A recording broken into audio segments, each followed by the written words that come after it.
So as a recap, you've probably watched the first video that we made, the highlight reel of my time at Full Performance Racing School out at the Utah Motorsports Campus in Salt Lake City.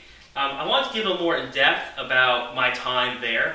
I had an absolute blast, and a shout out to all the drivers, pro, and the staff of FPRS. They are awesome. Shout out to TJ. They're so helpful as far as making sure you understand everything, giving you real-time feedback, really being there, and all in all, they're just amazing, amazing people. So as a breakdown of my time, the car that they give you is the exact same setup as the one that you get, from Ford when you buy it. And except for maybe two things, I know there may have been an oil separator under the hood, and then there were, I believe, some camber plates. But other than that, the car's exactly stock as the Shelby GT350 comes. And the tires, the Michelin Pilot Super Sports, the brakes, the Brembos, everything is the same. There's really no modifications to the car at all.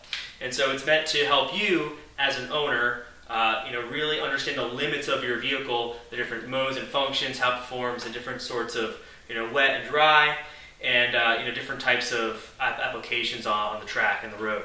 And so, the first thing that we did was we all piled in a van. There are a few Euro vans, I guess. I don't know what kind of vans they really are, but they're big, tall, skinny vans, and got on the track. And so they kind of show us the track, and they start accelerating, taking these corners in this van really fast. I thought it was going to flip over, but of course these guys have lots of experience. We get in the classroom, and we go over and we talk about what the day is going to consist of. We talk about safety, get to know the instructors. These instructors have 5, 10, 15, 20 years of experience, competing in Le Mans, other endurance racing, drifting, and all of the sort. These are great guys and amazing people to be around. They tell us everything we're going to be doing in the day, and so we talk about the course we're going to be on. So I had the opportunity to be on the West course. There's the East and West, and there's the overall track. We did the West course, which has faster corners, they say. There is a back straight where it was a corner you can go flat out into and really get up to the pretty high speeds. So that was an application where you get to really learn how to take those sweeping corners a little bit better. And so we do a course in the morning, which you may have seen in the highlight video and here as well.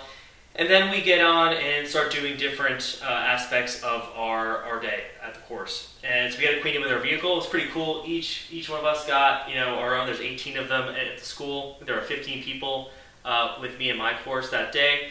And so it's pretty awesome. They had my name and everyone else's name across the front windshield. It's a really nice touch, honestly, that they did for everybody. So we get acquainted with our vehicles, and we get on the track. We got to get acquainted with the corners in the car.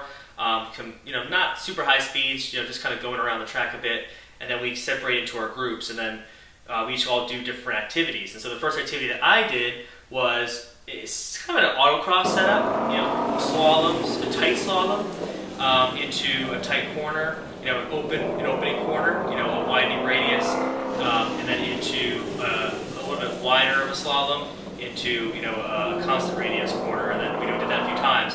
And what the point of that was is to test out the different drive modes of the car. So we did normal, sport, weather, and racing. And so you get to see how the car, will change dynamically with the suspension, the steering, how it produces the power, let you have more play with our traction control system. And so it was interesting to see how that affected the driving of the car.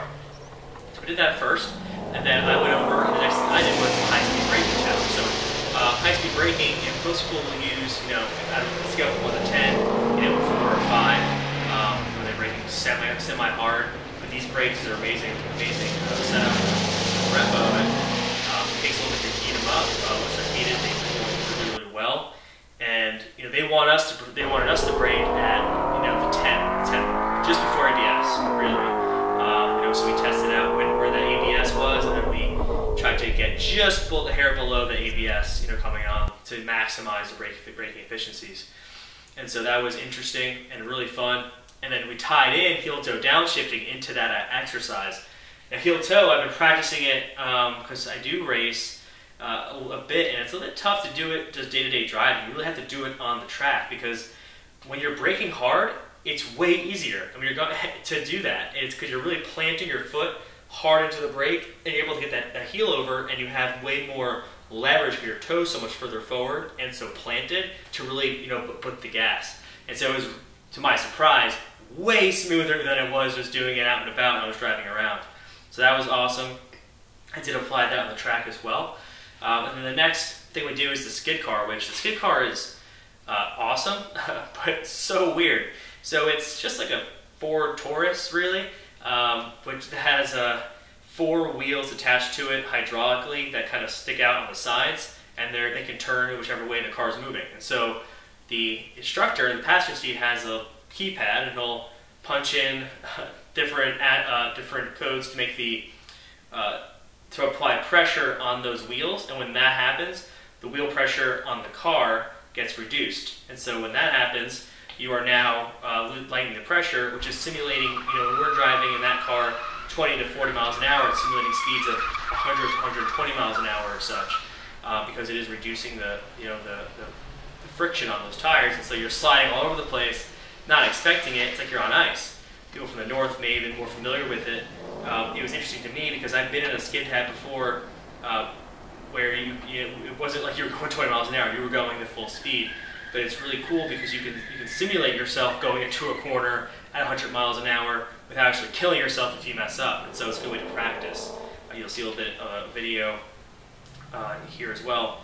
And then, we went back, we had lunch, we discussed the track some more, and we got ready to do our track attack portion where we were going to go out, doing some lead follow first, and then we just go out and kind of hit it ourselves, race, and instructor will hop in with you, for the first, lap or so to help give you real-time feedback. Like I said, coming into the apex, there were areas where I just wasn't near it, like I should be, or I wasn't looking ahead far enough, or I was, braking too late, or not hard enough, or not accelerating fast, or I was accelerating too soon.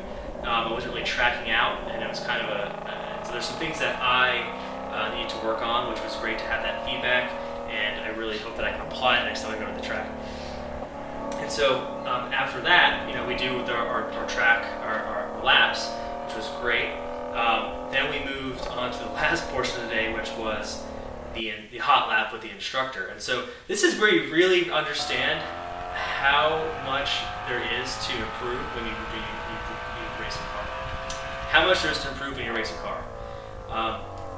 Like I said, it's stock setup. It's Michelin Pilot Super Sports with 300 treadwear. I talked about getting stinkier tires for autocross and tracking, and making some other modifications over time. But I almost don't want to do that because I know that's just going to cover up my faults. For instance, when I was on the course, going into the corner just before the straight, you can go flat out, and I was going flat out. I'd be in third, and I would shift into fourth, maybe 3/4 down that straight just before I had to slam on the brakes and downshift into the hairpin. Whereas when I was with the instructor, he was shifting into fourth, going into the back straight through that flat out corner, and it really shows you how much more speed he was able to carry through those corners, and really push the tires to the edge because he was taking the right line. And so that shows me that I don't know if I really want to do any upgrades until I've got a chance to really improve some of my skills. And I'll do some upgrades eventually, but it just goes to show you those guys are awesome. I mean, they were flying around that track. Couldn't believe the car could do some of the things it was doing out there. And it's an amazing machine. So that was the end of the day. And they did give us a few different things, which I thought was really awesome. So, the first thing they gave us, was this pretty cool t-shirt, the Track Attack t-shirt. So that was pretty badass. And then I got this really cool award showing me that I completed the course. If you can see that, it's the quarter panel there, or the vent. So that's pretty awesome. And then the last thing they gave us was a certificate of completion, which is signed by all the instructors. Now it's not going to give me a racing license by any means, but a few of these and some more time on the track definitely can't hurt. So that's what I'm looking to do at the end of the day too. So overall, I had a blast at FPRS at the Utah Motorsports Campus in Salt Lake City.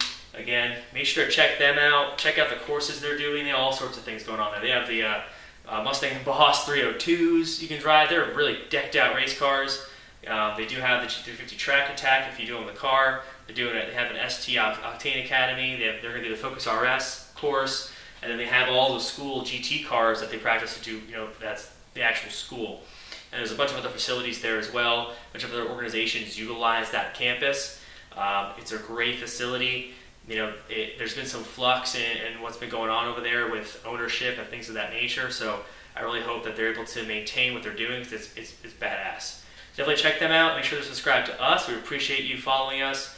You can check us out on Instagram and Twitter and Facebook and Xbox Club for games and things like that.